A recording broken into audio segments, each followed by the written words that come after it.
on Dialogue Weekend. The EU looks set to block travellers from America, and the US is weighing new trade tariffs on EU goods. Russia stages Victory Day military parade in Moscow's Red Square. And this week's Newsmaker, now on Dialogue Weekend. Welcome to Dialogue Weekend. I'm Xu Jindu. The European Union is working on a list of countries whose travelers will be allowed into the continent in the post-COVID-19 world. But the United States is unlikely to be on the list, according to many reports. This is, of course, a health issue, but it possibly reveals something bigger, something beyond the pandemics, as the ties across the Atlantic are experiencing quite some challenges in policies on the World Health Organization, trade conflicts, withdrawing U.S. troops from Germany, and so on. To know more about that, we'll talk to Fraser Cameron, Director of EU-Asia Center in Brussels, and Joseph Gregory Mahoney, Professor of Politics at East China Normal University. Welcome to our show, gentlemen.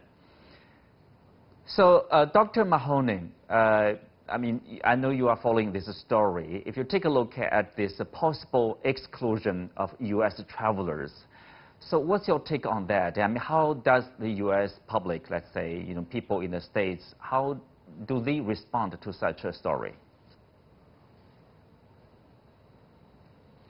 I think there's a lot of press right now about this. In fact, we have two stories or three stories that are kind of intersecting at the same time. One is this new report that Trump's approval ratings have reached a historic low, and that he's falling behind some reports double digits, some high single digits with respect to polling in the race for the presidency with Biden. But I think that aside from this, you have the story of Europe, which is, I think, kind of an embarrassment. But at the same time, you also have states in the Northeast that are saying that they're going to block residents from other states. So I think there's this general idea that it's embarrassing and that it's regrettable, but it's something that we're also doing to ourselves, so it's hard to blame others for doing the same. Mm-hmm. Well, in a sense, if you take it as it is, it's a health issue, probably, as some reports suggested, if not on the first list, maybe U.S. travelers will be added to the list later. So not probably wise to read it too much about that. But since Trump took office in 2016, we have noticed more divergences, let's say, between the two sides over a series of issues, from the Iranian nuclear issue to NATO, from Syria to this Nord Stream gas pipeline. Do you see that as a problem of policies that Trump has adopted, or is it the fact that there is less room for the U.S. interests and EU interests to coexist? I think that since Obama, in fact, we have seen the United States trying to pressure Europe to take a stronger position on funding NATO as well as other issues. So I think we've been seeing this strategic repositioning for some time. It's just the stylistic differences between Trump and Obama are rather stark, and there's been more of assertiveness and aggression. So I think that in this case, what we're seeing is not something that's strikingly different than what we might see under a Biden administration, remembering, of course, that Biden was a vice president of Obama. But I think if you look, for example, at the current proposal that we're seeing from the White House for new tariffs, they're only $3.1 billion, and that seems like a significant number, and it seems like a dramatic escalation. But in fact, as we know, the WTO last October gave the Trump administration basically a green light to pursue $7.5 billion. And it also gave Europe the option of tit for tat in terms of the subsidies that Boeing receives. Mm-hmm. But I don't think we're seeing a dramatic escalation. Furthermore, as a number of analysts have discussed in other forums, even though the Trump administration, there's been a lot of press about the Trump administration pulling troops out of Germany, in fact, they're likely to be redeployed further east. So I don't know how we're supposed to read that in the context of the broader European strategic position It's a lot more muddled than it appears. Mm-hmm. Well, we have Mr. Fraser Cameron there. Since Mr. Cameron, you are in the UK, in the EU, let's say, EU is to adopt a list of countries, whose travelers will be allowed. Obviously, the US is unlikely to be on the list, let's say. So, what's the European, citizens, when they look at the issue of this, let's say, handling of the pandemic in the States? Well, the image of the United States is really terrible in Europe. I mean, they think that it has been so badly handled. And then you add on the fact the way Trump treated the Europeans. He announced a travel ban on March 13 without even calling anybody in Europe. And so they were completely blindsided by this. So Europeans have been watching in a mix of sort of horror and awe the way the pandemic has spread and the way that Trump has tried to play it down and then use it for political purposes. So I'm afraid, as I say, the image of the United States, and particularly that of Trump, has taken a huge fall in Europe. Mm-hmm. Well, is there a concern on the European Union side, by not listing, by not including the U.S. travelers in the list from the very beginning, whether the Trump administration will be, say, angered or upset? There will be some, blowback from that? No, because it's done purely on the medical and scientific evidence, and they're actually blocking countries with very high incidences of the pandemic, and the United States is top of the list, so that's the reason. There's no other reason. Well, we were talking about also the differences, beyond the pandemics, let's say, such as the international topics, U.S. withdrawal from the Paris Agreement on climate change and the recent withdrawal from the World Health Organization, and of course the U.S. sanctions on the International Criminal Court. European countries are not exactly in line with the U.S.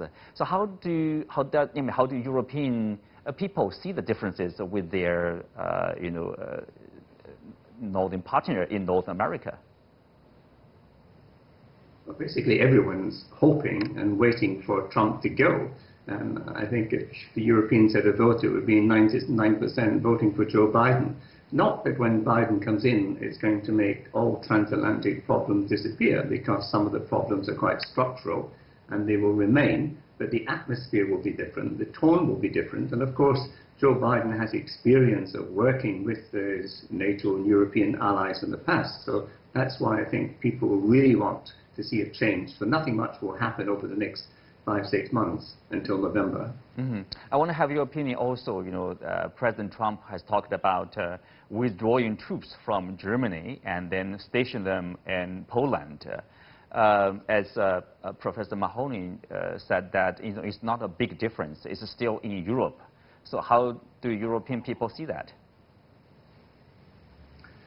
Well, it's not just Trump. I mean, Obama administration and before that Bush administration were saying the same thing. It's simply that Trump sees NATO more as a transactional alliance and mixes it up with trade and mixes it up with the fact that Germany has a surplus and should be paying more.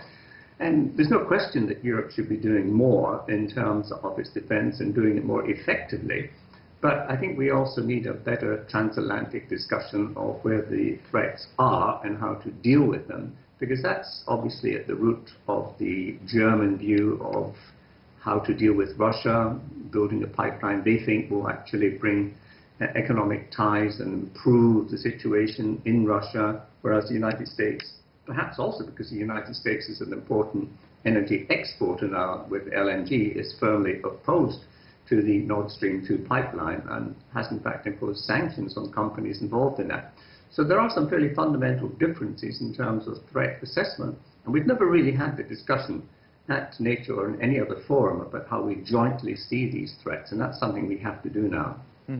Well, of course, the U.S. in the final months of general election, Biden is leading in the polls over Trump. Now people are talking about whether Trump is lagging behind too much, probably to catch up with Biden.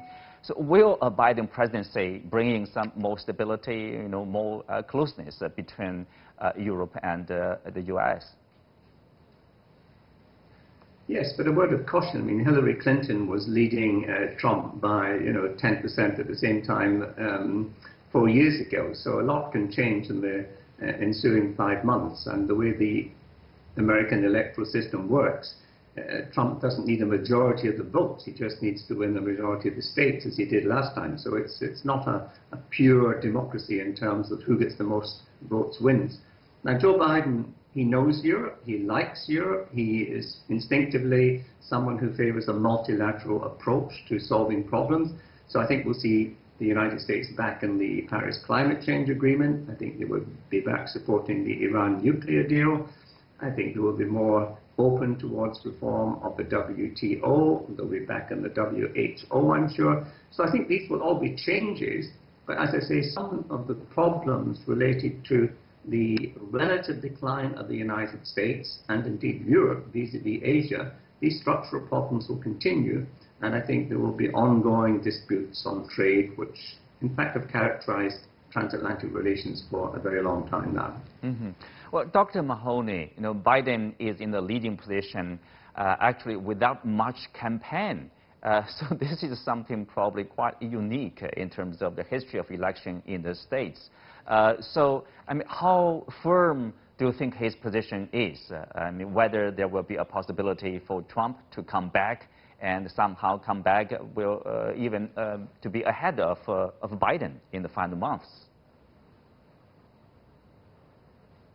I think there are three issues here. The first is that Trump has this style where he has to dominate every conversation and every headline, and it's kind of exhausting. And in a sense, people are kind of exhausted from the politics, and they're kind of exhausted from the failures of governance.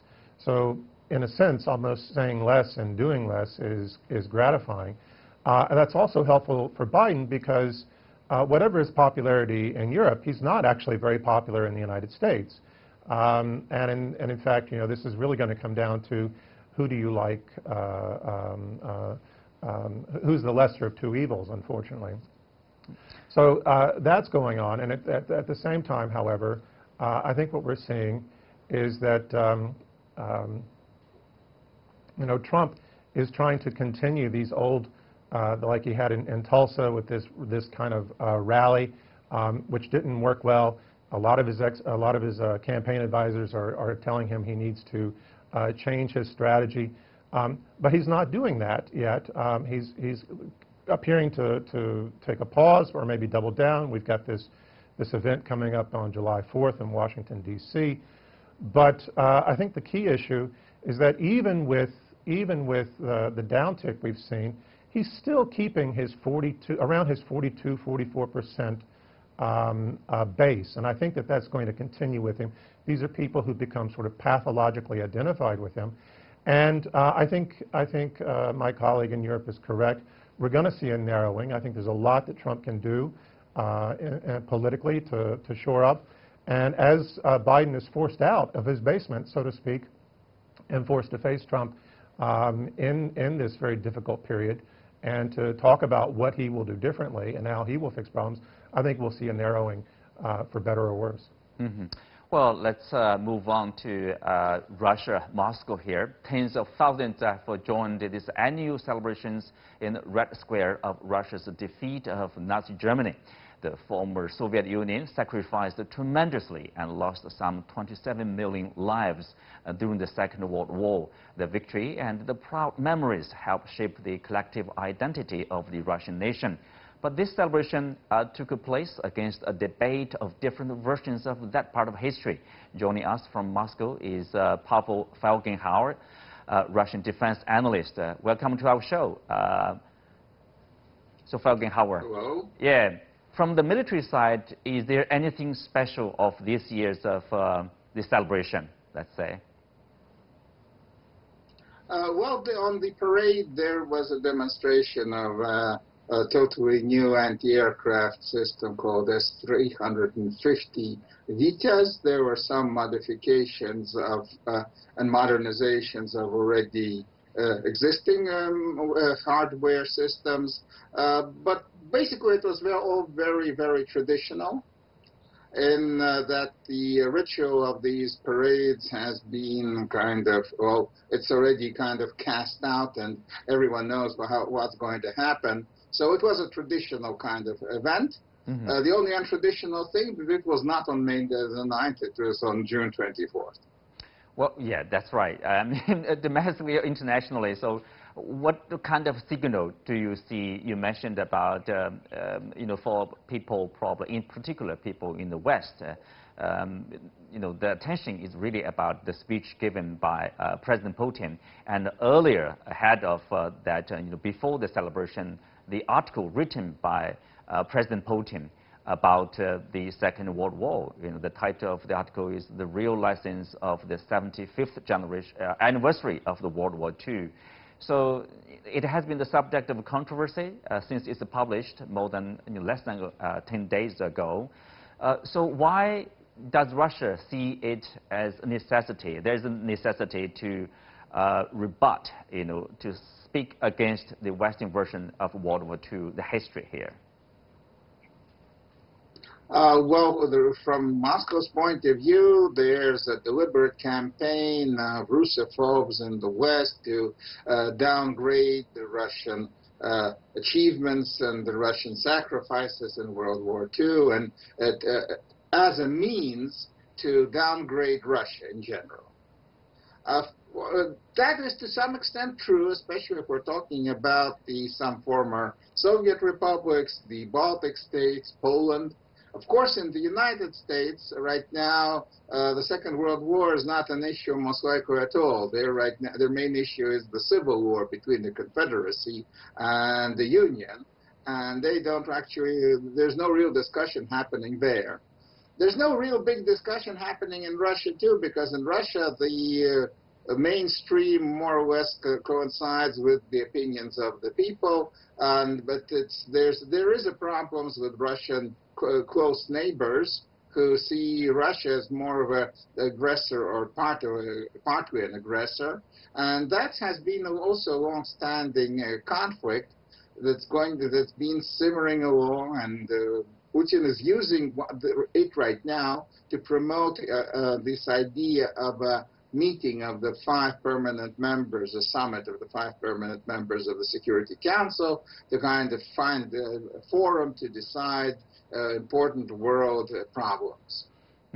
Well, in May, the White House, you know, in a tweet, actually, the White House said the U.S. and the UK defeated the Nazis in World War II, while failing to even mention the USSR, former Soviet Union, and its huge contribution.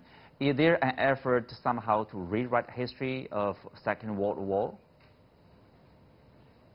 Well, as I say, there is in some kind of, say in Poland, maybe the Baltic republics, Ukraine, there is.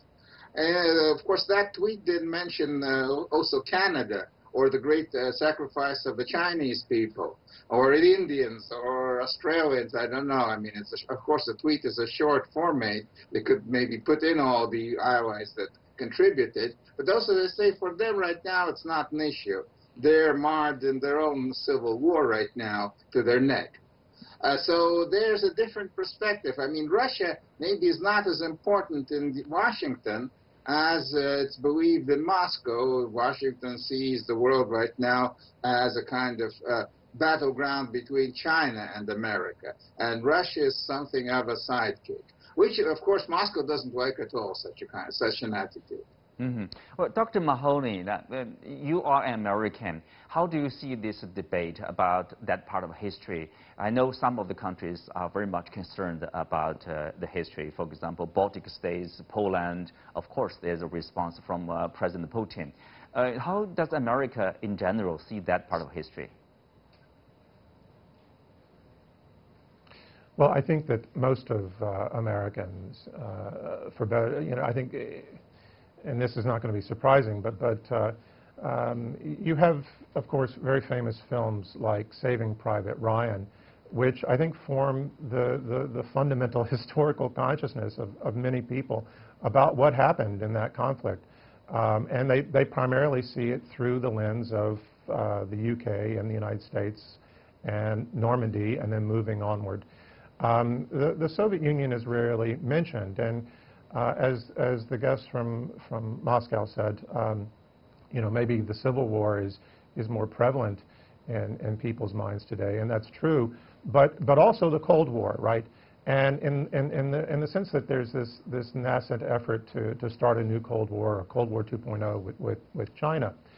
And that's based on this sort of historical analysis that the United States was the victor of the First Cold War, that it defeated the evil empire of the Soviet Union.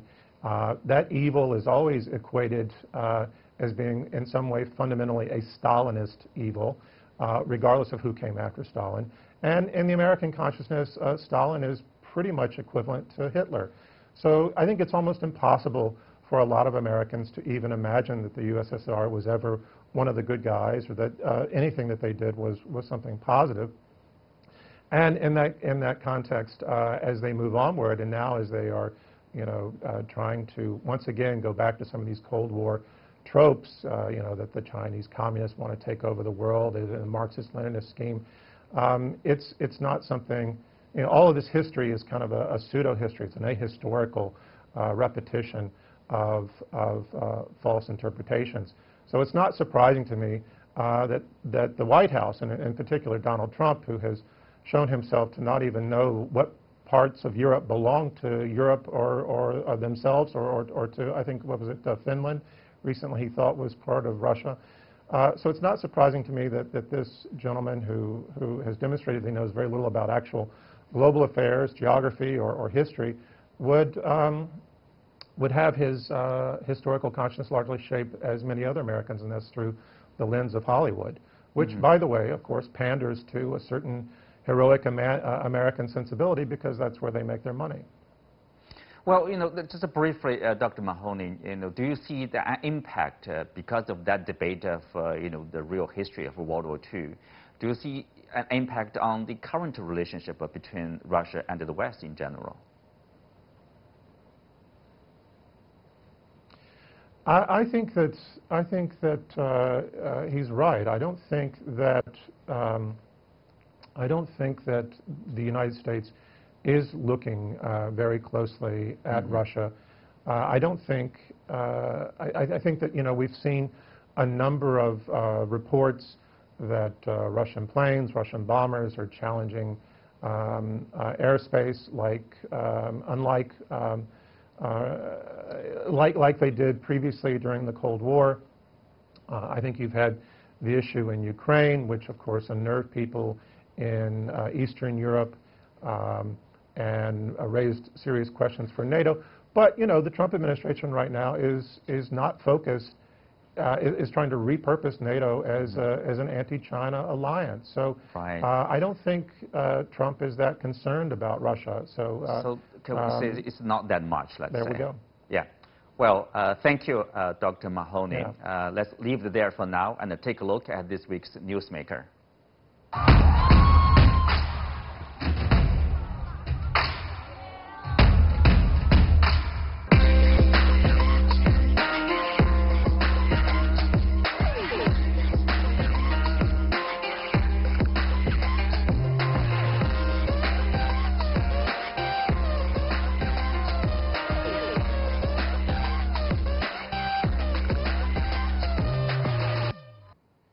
Well, a newly produced reality TV show has drawn at least 15 million viewers, with ensuing heated debate about women, age, style, career, and aging.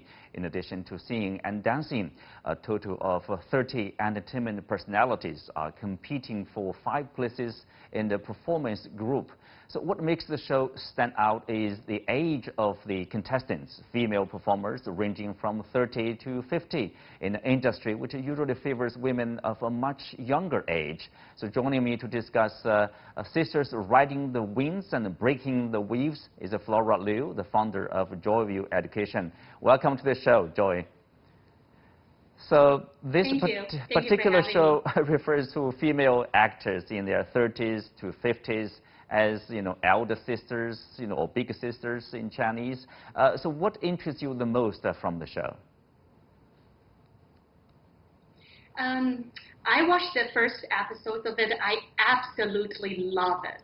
The reason why I love it because it features such charismatic, mature women rather than those, young women anymore. as in other shows. And this show not only show to women like me or older women that women can reinvent yourself at whatever age they want, but also challenges the stereotype of leftover women. I guess that's why the show is so popular among young people today. Well, the popularity, rather, of the show in China is really, phenomenal, right? Flora, why do you think the show has been so widely watched and enjoyed by people, people probably much younger than the contestants, let's say? I guess the show clearly is not meant to, show people how great they can sing or dance with those contestants, but rather to show people how they can break the stereotypes, especially in a notoriously ageist industry. Women who are at their 50s, like Yi Nengqing, can still shine like a diamond on stage. I guess that's why it is so popular. It also, built so many elder female role models for young women like me. We get to understand that young look is just a degrading asset. Your age and experience is a truly valuable asset. That is why the show is so popular. Very inspirational. So based on the very positive feedback, from the show, do you think the characters of those sisters are kind of a projection of what ordinary folks, particularly modern women, they want to express probably in terms of their own lives, including their anxieties in the daily lives?